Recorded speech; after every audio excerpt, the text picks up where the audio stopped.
பிரியமானவர்களே, ஆண்டவராக இயேசு கிறிஸ்துவின் நாமத்தினாலே உங்கள் யாவரையும் நான் அன்போடு கூட வாழ்த்துகிறேன். எல்லாருமே சந்தோஷமா இருக்கிறீங்களா? இந்த நாளிலே தேவனாகிய கர்த்தர் நம்மோடே கூட பேசுகிற ஒரு வார்த்தை என்னவென்றால், யோவான் எழுதின சுவிசேஷம் 1ஆம் அதிகாரத்தினுடைய 9ஆம் வசனம். உலகத்திலே எந்த மனுஷனையும் பிரகாசிப்பிக்கிற ஒளியே அந்த மெய்யான ஒளி. ஆண்டவராக இயேசு கிறிஸ்து இந்த பூமிக்கு வரும்பொழுது இருளிலே இருக்கிற ஜனங்களை வெளிச்சத்திற்கு கொண்டு வரும்படியாக பாவத்தின் அடிமைத்தனத்திலேயும் பாவத்தின் இருளிலேயும் நிற்கிற ஜனங்களை விடுதலையாக்கும்படி இயேசு கிறிஸ்து இந்த பூமிக்கு வந்தார். அப்படி வந்த தேவன் அதை மாத்திரம் செய்யாமல் நம்மையும் ஒரு ஒளி கொடுக்கிறவராக நம்மையும் ஆண்டவர் மாற்றுகிறார். உலகத்திலே வந்த எந்த மனுஷனையும் பிரகாசிப்பிக்கிற ஒரு ஒளி. ஆண்டவரிடத்திலே நாம் இருப்போமானால், ஆண்டவரோடே கூட நாம் நடப்போமானால், நம்முடைய வாழ்க்கையை ஒரு பிரகாசமான ஒரு வாழ்க்கையாக, அநேகருக்கு ஒரு ஆசீர்வாதமான ஒரு வாழ்க்கையாக மாற்றுவது என்பது தேவனுக்கு ரொம்ப எளிதான ஒரு காரியம். இந்த வார்த்தையை கேட்டுக்கொண்டிருக்கிற எனக்கு அன்பான தேவனுடைய பிள்ளைகளே, தேவனுடைய வார்த்தை இந்த இடத்துல சொல்லப்படுகிறது என்ன அப்படின்னு பார்த்தீங்கன்னா, நீங்களும் நானும் தேவ சமூகத்துக்கு முன்பதாக போய் நிற்கும்போது என்ன காரியம் அந்த இடத்துல நடக்குது, ஆண்டவரோட கூட நெருங்கி நெருங்கி நெருங்கி நெருங்கி நான் கிட்ட சேர சேர என்ன ஆகுது அப்படின்னா, நான் இந்த பூமிக்கு ஒரு ஒளி கொடுக்கிறவனாய் நான் மாறிவிடுகிறேன். தன் வேதம் நமக்கு காண்பிக்கிறது. இயேசு கிறிஸ்து தன்னுடைய முதல் பிரசங்கத்தில் அவர் சொல்லும் பொழுது இயேசு கிறிஸ்து ரொம்ப ஆழமாக சொல்ற ஒரு காரியத்தை பார்த்தீங்கன்னா, நீங்கள் உலகத்துக்கு வெளிச்சமாக இருக்கிறீர்கள் என்று ஆண்டவர் சொல்லுவார். அப்ப உலகத்திலே எந்த மனுஷனையும், இவங்க அவங்கன்னு குறிப்பிட்ட ஆட்கள் மட்டும் கிடையாது, எந்த மனுஷனையும் பிரகாசிப்பிக்கிற ஒளியே அந்த மெய்யான ஒளி. அந்த மெய்யான ஒளியாகிய கிறிஸ்துவை இன்றைக்கு நீங்களும் நானும் பற்றி கொண்டவர்களாக நிற்கிறோம். அப்ப இன்றைக்கு தேவன் உங்களிடத்திலும் என்கிட்டையும் எதிர்பார்க்கிற ரொம்ப ஒரு ஆழமான ஒரு காரியம் என்ன அப்படின்னு பார்த்தீங்கன்னா, இன்னைக்கு நீங்களும் நானும் தேவனும் ஒன்னோடு ஒன்றாக இருக்க வேண்டும். ஆண்டவரே என்னையும் பிரிக்கவே முடியாதபடிக்கு நகமும் சதையும் போல நீங்களும் நானும் தேவனோடு கூட இணைந்திருப்போமானால், நிச்சயமாக நம்மையும் அநேகருக்கு பிரகாசிப்பிக்கிற ஒளியாக மாற்றுவது லேசான காரியம். அதில் ஒரு வார்த்தை கொடுக்கப்பட்டிருக்கிறது, எந்த மனுஷனையும்.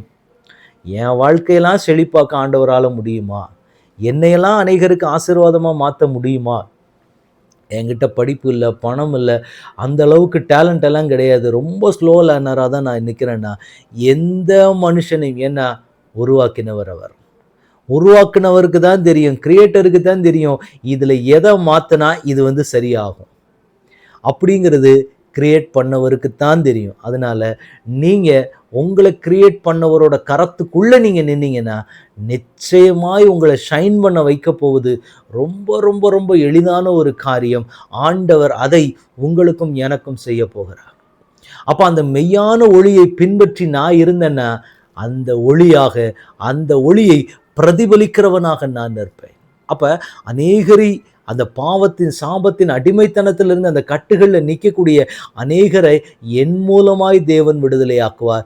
என்னை கொண்டு அடையாளங்களும் அற்புதங்களும் ஆசீர்வாதங்களும் சாபத்தில் நிறைந்திருக்கிற எத்தனையோ குடும்பங்கள் இன்றைக்கு உண்டு. பரம்பரை சாபத்தினால பாதிக்கப்பட்டு எத்தனையோ குடும்பங்கள், எத்தனையோ பேர் சவித்து கொண்டு இருக்கிறாங்க. அந்த பிள்ளைகளுக்கு நான் ஒரு ஒளியாக மாற்ற என் தேவனால முடியும். அவங்களுக்கு ஒரு வெளிச்சத்தை கொடுக்கிறதற்கு என்னை தேவன் பயன்படுத்துவார். என்னை பார்க்கிற ஜனங்கள், இவர்கள் தேவனால் ஆசீர்வதிக்கப்பட்டவங்க, இவங்க கிட்ட தேவன் இருக்கிறார்னு சொல்லி அநேகர் சொல்லுகிற அளவுக்கு ஆண்டவர் நம்மை நடத்துகிறதற்கு அவர் போதுமானவர். இன்னைக்கு கர்த்தர் உங்ககிட்டையும் என்கிட்டையும் எதிர்பார்க்கிற ஒன்று, அந்த மெய்யான ஒளியை இன்றைக்கு நான் பின்பற்றி நடக்கிறேனா, நான் அதை பின்பற்றி நடக்கிறதுக்கு நான் ஆயத்தமாக இருக்கிறேனா, அவர் மெய்யான ஒளி, அந்த மெய்யான ஒளியாகிய கிறிஸ்துவை என் இருதயத்திலே ஏற்றுக்கொண்டு அவரை பின்பற்றி அவருடைய அடிச்சுவடுகளை பின்பற்றி நடக்கிறவனாய் நான் நிற்பேனானால், நிச்சயமாக அந்த மெய்யான ஒளி எனக்குள்ளேயே வரும். அவருடைய ஒளி எனக்குள்ள வர வர வர வர என்ன ஆகும்னா, என் மூலமாக அந்த ஒளி பிரதிபலிக்க ஆரம்பிக்கும். எனக்குள்ளா கிறிஸ்து வெளிப்படுகிறதை நான் காண முடியும். என்னை பார்க்கிறவர்கள் கிறிஸ்துவை பார்ப்பார்கள். என் மூலமாய் அநேகர் சந்திக்கப்படுவார்கள். அநேகருக்கு ஆசீர்வாதமான ஒரு பாத்திரமாய் நான் நிற்பேன். ஏனென்றால் எந்த மனுஷனையும் பிரகாசிப்பிக்கிற ஒளி எனக்குள்ள இருக்கிறார். அவர் எனக்குள்ள இருக்கிறதுனால எப்படிப்பட்ட இருள் இருந்தாலும் சரி, அது என்னை விட்டு நீங்கும். என் மூலமாய் அநேகருடைய வாழ்க்கையிலிருந்து அது நீங்கும். என் தேவன் என்னை அப்படிப்பட்ட விதமாய் நடத்த வல்லவர். எத்தனை பேர் அதை விசுவாசிக்கிறீங்க? எனக்கு அப்படி ஒரு வாழ்க்கையை என் தேவனால கொடுக்க முடியும். இதை இன்னைக்கு நீங்களும் நானும் தேவ சமூகத்துக்கு முன்பதாக தெரிந்து கொள்ள வேண்டியது ரொம்ப அவசியமான ஒரு ஆழமான ஒரு காரியம். அப்போ தேவன் உங்களிடத்திலும் என்னிடத்திலும் எதிர்பார்க்கிற ஒரு விஷயமே இது மட்டும்தாங்க. அப்போ இன்னைக்கு நாம் கர்த்தரிடத்தில் ஒப்பு கொடுக்கப்பட வேண்டியது, கர்த்தரிடத்தில் நாம் கேட்க வேண்டியது ஒரே ஒரு காரியம்தான். இன்றைக்கு தேவன் என்னை நடத்த வல்லவர், என் மூலமாய் இனி அநேகரை நடத்த வல்லவர். உலகத்திலே வந்த எந்த மனுஷனையும் பிரகாசிப்பிக்கிற ஒளியை, அந்த மெய்யான ஒளியை எனக்குள்ள நான் தரித்துக் கொள்ளுகிறேன். அந்த ஒளியின் நிமித்தமாக அந்த ஒளியை பிரதிபலிக்கிறவனாக இனி இந்த பூமியில நான் இருப்பேன் அப்படின்னு சொல்லி ஆண்டவரிடத்தில் ஒப்பு கொடுத்து நம்ம ஜெபிக்கலாமா? தகப்பனே, உடைய கரத்திலே எங்களை முழுவதுமாக ஒப்பு கொடுக்கிறோம். ஆண்டவரே, உலகத்திலே எந்த மனுஷனையும் பிரகாசிப்பிக்கிற மெய்யான ஒளியை எங்க இருதயத்துக்குள்ளே தரித்துக் கொள்ளுகிறோம். ஒவ்வொரு நாளும் அந்த வெளிச்சத்தில் நாங்கள் நிற்கவும், எங்கள் மூலமாய் அந்த வெளிச்சம் அநேகருக்குள்ள காண்பிக்கப்படவும் என் தேவன் கொடுக்க போகிற நல்ல கிருபைக்காக உமக்கு நன்றின்னு சொல்லி உம்மை துதிக்கிறோம். ஆண்டவரே, எல்லா தடைகளும் இயேசுவின் நாமத்தினால மாறட்டும். எங்களை பாதிக்கிற இருளின் ஆதிக்கங்கள், இருளின் கிரியைகள் இயேசுவின் நாமத்தினால விலகி இருக்கும்படி நாங்கள் ஜெபிக்கிறோம். எங்கள் தேவனாகிய கர்த்தருடைய பிரசன்னமும் மகிமையும் தயவும் நிறைவாய் எங்கள் மத்தியிலே காண்பிக்கப்படட்டும். எல்லா தடைகளும் இயேசுவின் நாமத்தினால நொறுங்குவதாக உங்கள் பாதத்தில் முழுவதுமாக எங்களை அர்ப்பணிக்கிறோம். ஆளுகை செய்க, வழி நடத்துங்க.